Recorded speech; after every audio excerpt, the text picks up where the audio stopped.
Hello everyone, my name is Andy, and today I have a special preview to show you. Today we'll be looking at TFM, The First Man. This game is being developed by Gathering Tree, and is set to come out on early access on November 2nd. Before we get started, I'd like to say thanks to Chris at Future Friends for letting me check this out a little early. And I'm really glad that he did. I've been playing it for a while, and it seems very interesting. Of course, right now this game is still in the middle of development. It's not even on early access yet. And there are a lot of things that will still be added or changed as it moves forward. But what they have in here so far I really like. I think it's really intriguing, and I'm interested to see how it'll turn out. So today I'd like to go over some of the basics of the game, how you get started, and then maybe we'll take a look at my other save file where I've played for a little while. I'm a little bit farther. Okay, so TFM is a colony simulation strategy game. And the whole game is kind of based on creation stories. Probably the one you're most familiar with is the Adam and Eve Garden of Eden story. But cultures all over the world have different stories for how humanity first began. And this game kind of aims to bring those stories together or help you tell a new story of how humans first began life. So you can see here, we're going to start a new game in Arcadia. Basically, it just lets you play as long as you want. And then once you've created the Arcadian gate, you can finish the game. Okay, so here's our starting situation. We've started with 4 different people, which we can see up here in our characters menu. Maria, Malachi, Kendrick, and Kara. Your colony always starts with a gathering tree, which it lists as a sacred tree. You could say this is sort of our Garden of Eden. And we also start with a prosperity mound and an industry mound. And these are just places where our people will bring materials that they've gathered. So, if they cut down some trees, if they mine some rocks, if they catch some fish, they'll bring them to these piles, and then we can use them for other things. Now, as you can see, we have our 4 adults wandering around here, but they're not really doing anything. And this is not a game where you tell them what to do. It's not like real-time strategy where we can click them and say, oh, go get this, go get this. Sometimes you can, but I can't tell her to go pick up this mushroom. They have to do things on their own for the most part, but they're only going to do things if they have passions. Now, I don't have a 100% understanding of how all the systems in this game work so far, but I think I know the basics. I'll try to explain them. So let's start with Maria here. You can see all her different stats. She has her own inventory and, attacks and health and statistics and so on. But what I find really interesting about TFM is this right side. This has all of your citizens' different traits, right? So on this first line, we can see, oh, she's human, female, an adult. You get different bonuses for all of these things. But what you really want to look at is all the lines below that, because these are more personal to who Maria is. And a big part of this game is developing each of your people's personalities and passions and goals, and then they will work towards those automatically. So you can see that right now she is a fruit lover. She gets a bonus for eating fruit. She's an enthusiast, which means she has extra haste and power, and it might change some things as she goes along in her path. And everything in this game kind of revolves around these 5 stats. You have body, which is green, mind, which is blue, heart is red, and then soul, which is white, and self, which is black. You can see that 2 of our people are shadowborn, and 2 are earthborn and focused more on green. And these don't mean that they have to be a certain way. They don't have to take certain paths or grow in a certain way, but it might change what some of the choices are. It might be that none of that makes sense to you right now, and that's fine. Let's get to the real meat of this, though. This button, paths. You can see that she has 350 path points. I think all of them start with that much. And basically, every time a character gets 100 path points, you can click on this and choose a path reward. You can see this first section shows that she's shadowborn and an enthusiast. And we can spend 100 of those path points to add one of these choices. We could say she's an optimistic. She likes sweating. Maybe she's an over-suspicious person. Or violent. You get to decide what these people become. And you can see that each of these choices is also color-coded around the border. Now, if you don't want to choose a new personality trait for her, we can go to the plus here and choose a passion. This is where we'll get people to start doing things. So let's start off by just giving Maria a passion for gathering. Her gatherer. It takes 100 of the path points, but now she'll be more inclined to gather resources. And you can see that she's leaving on her own to go gather some peaches, which she saw way down there. She's got some good eyesight. We still have more path points we can use. And now we can either choose from new personality traits, or we can go back to Gatherer and expand on that. Maybe she also likes to cook. Maybe she is efficient, or feels better when gathering out in the forest. We could also hit the plus and give her a new passion, one of the choices we had previously. Maybe she gathers and also wants to be a nursemaid, wants to take care of children. Or maybe she wants to hunt. We get to make all these choices. Since she's already a gatherer, I'm going to also say that she likes to cook. Now it's possible we might get cooking related choices. You can see we can go up here under gatherer, and now we can make her a butcher, which is red. Or a fancy meal preparer, so when she makes meals, it gives us additional points.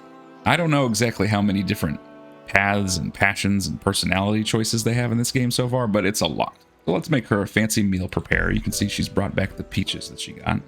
And that's all of her path points for now. Once she hits 100 again, we can choose another thing to add. And you can see I've focused mostly on green for her so far. But let's look at our other people. Malachi. An investigator. A little erratic. Also Shadowborn. You can hover over all these to see what exactly they do. Erratic means he has an extra heart. One more in the heart stat. And if he takes some sort of heart injury, it has a chance to be instantly removed. Well, if he has a sort of red personality, maybe we should have him lean towards a red passion. Could be our hunter. See if he wants to hunt some animals and bring that food back that then our other character can cook. Let's make him a fisher. And how about we also make him a little gluttonous? The Shadowborn traits typically have some sort of downside, or sometimes they will be, you know, you do something negative for someone else who lives here, but you get a benefit. Maybe a little more on the selfish side. Let's see. Now we also have Kendrick, who is Earthborn, also an investigator. Unstable. Finishing red activities increases all stat energies by 4. But they have a slight chance to abandon downtime activities. Let's make Kendrick a collector. Go around and maybe find, you know, rocks and other things that we can use to build things. A woodcutter. And we'll give him Hyped Scrounger. So that doing blue activities, such as cutting down trees or, you know, collecting different materials, will give him additional path points. And finally, we'll look at Kara, who has actually several shadow traits down here. A Ravager, Individualist, oh, Ada Peach, that's not permanent, and a Slacker, okay. Well, I was thinking about originally making her a nursemaid, but since she's already kind of a Ravager, maybe we should instead make her an aspiring adventurer. Okay, we've set all 4 of our people on their paths, so you can see they're sleeping right now, but when they're awake, they will start doing the activities that we have made them like to do. Let's see, Kendrick ran over here to start collecting some wood, which we can use.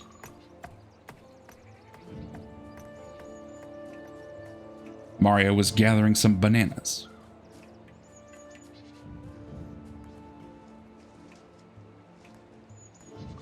Malachi was sleeping, but Kara came over to hype him up. Now, of course, we can't get humanity started with just 2 mounds and some trees. We're going to have to build some things. So we'll open up our craft tab up here, and you can see all the different buildings or items we're able to make at this point. So let's have them start building. First of all, let's start with the toilet. That's always a good place to start. Everyone's going to need one of those. See if I can make some shelters so they can sleep, because sleeping on the ground is not very good. There we go.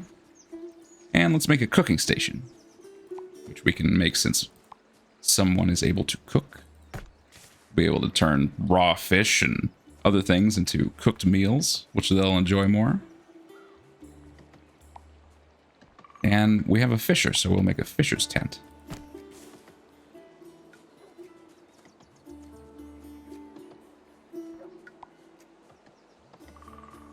Also going to make a club for Kara. Since we've set her on the path of being an adventurer, She might need to fight animals or enemies that show up. We'll give her a little better weapon. And a training dummy so she can practice. While they're building all those things, let's look at our other information here at the top.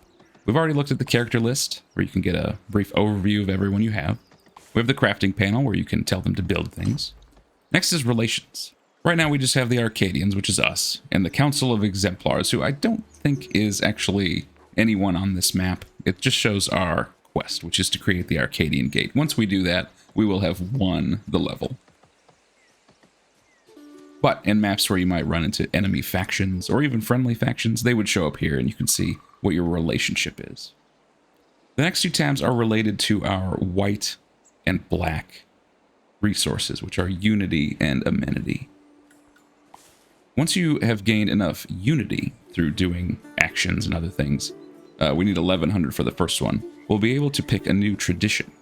You can see the traditions that we already have are things that we've seen on our people's paths here. Gathering, crafting, entertaining, philosophy, exploration, and collecting. Those are things that our people can choose to have a passion about now. But once we've got enough unity, we can add one of these. Farming, taking care of fauna, astrology, or metaphysics. So by increasing your unity, people will be able to take new paths as they head towards enlightenment. On a little smaller scale, we have adaptations.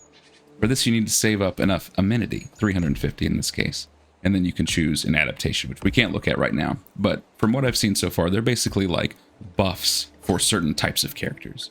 So once we have 350 amenity, we might hit that and it'll say, you know, select this buff and all of your Shadowborn characters will gain extra stats, or all of your Earthborn characters will gain an extra stat.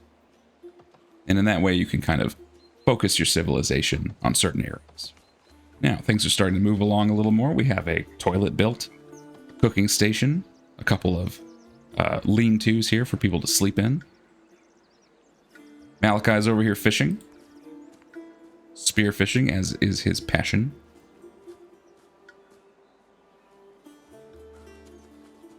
And we see a couple of characters have pink names, which means they have enough path points to gain a new path.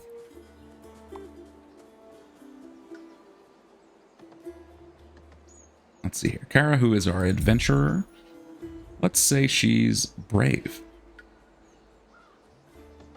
Means whenever she finishes a red activity, which would be, you know, fighting something or hunting, there's a chance she'll gain influence and path points. Sounds good for her. Maria, who is our gatherer. Let's say, oh yeah, and cook. We could give her a second. Let's give her nursemaid. Second passion. Taking care of children. I think that also means we can build a nursery now. Yes.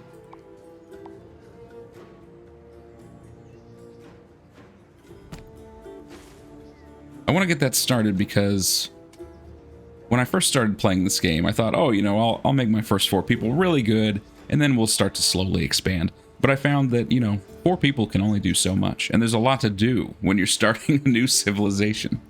So having kids is very helpful.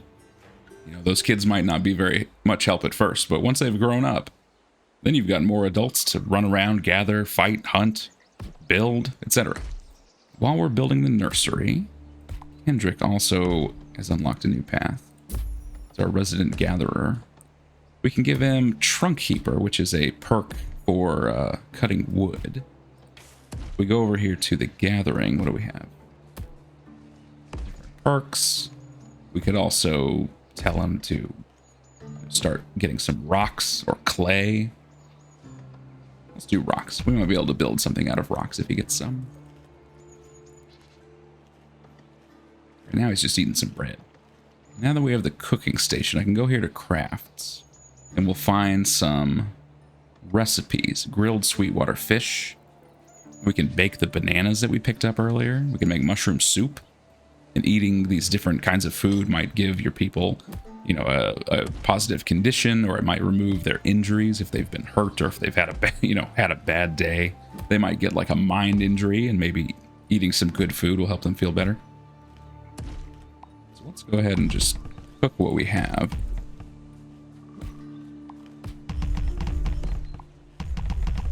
I've queued that all up on Maria. So she's going to head over here to the cooking station and start cooking. Everything she cooks will head into our bag up here, which we can, give to people, tell them to eat it. Make them feel better or give whatever a positive effect the food has to them. Malachi has a path. He's over there fishing.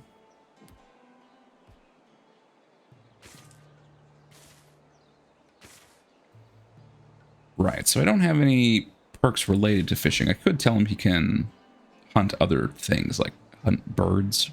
We could get some bird meat. Let's do that. Kara, our warrior.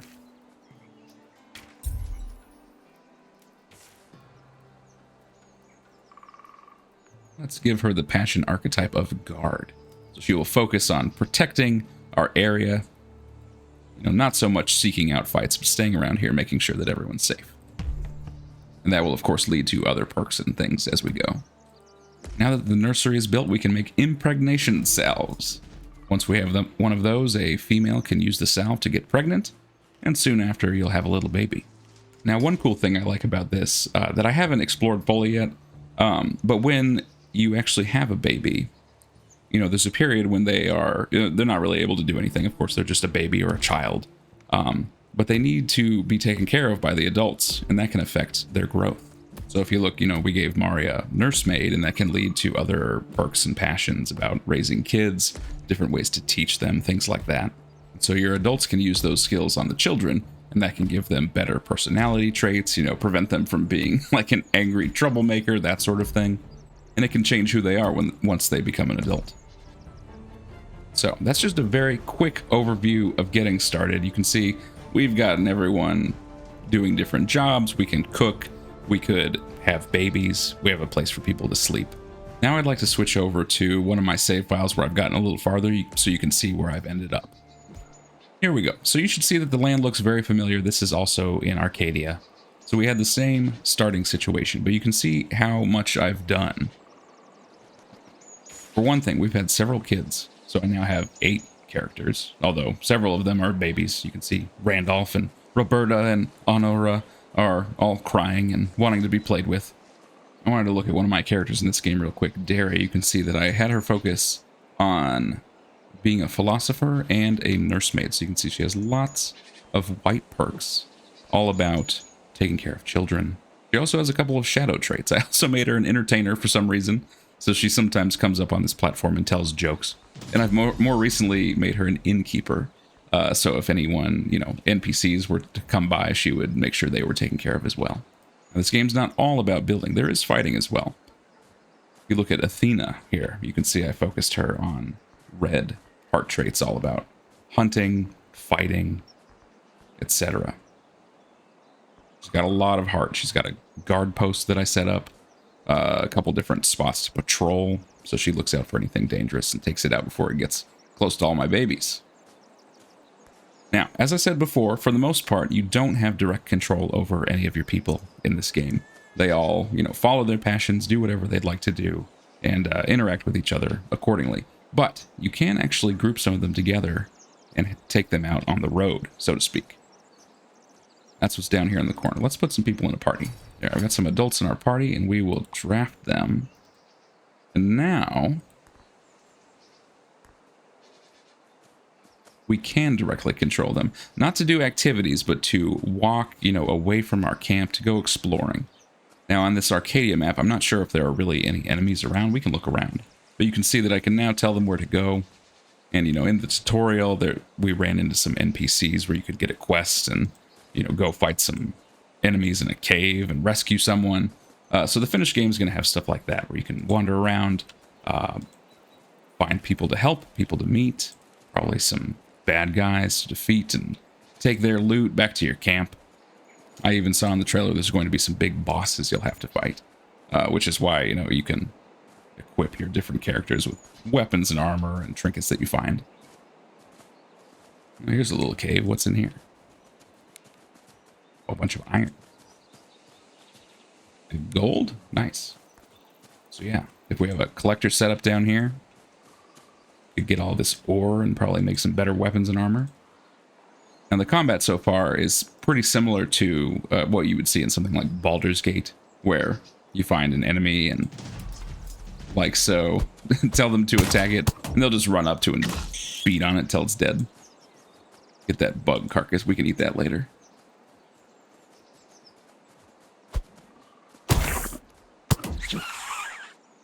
But every time you equip someone with something like a weapon or, you know, even armor, it can give them different special abilities or different moves to use.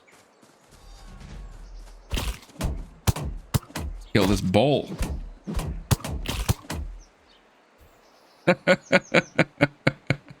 I didn't even get anything from it. I'm sorry. Anyway, we'll bring everyone back to camp because right now it's just one child looking after 3 babies, which is probably not good for them.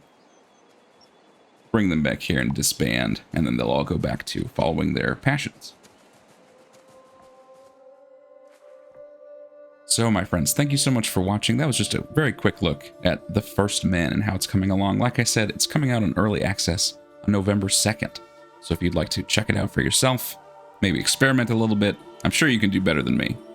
But it'll be available very soon. And besides just general improvements, here's their current early access roadmap. You can see they have lots of things planned for the next several years. And you know, today we only looked at the Arcadia map, which is kind of the, you know, start your civilization, kind of get a feel for the game. But there's 2 other maps in this version that will have different things going on. So that's it for today. If you have any questions, let me know in the comments. I'll try to answer as best as I can. But otherwise, if you think this looks fun, head over to Steam, add it to your wish list, or grab it on early access. And I'll see you guys next time.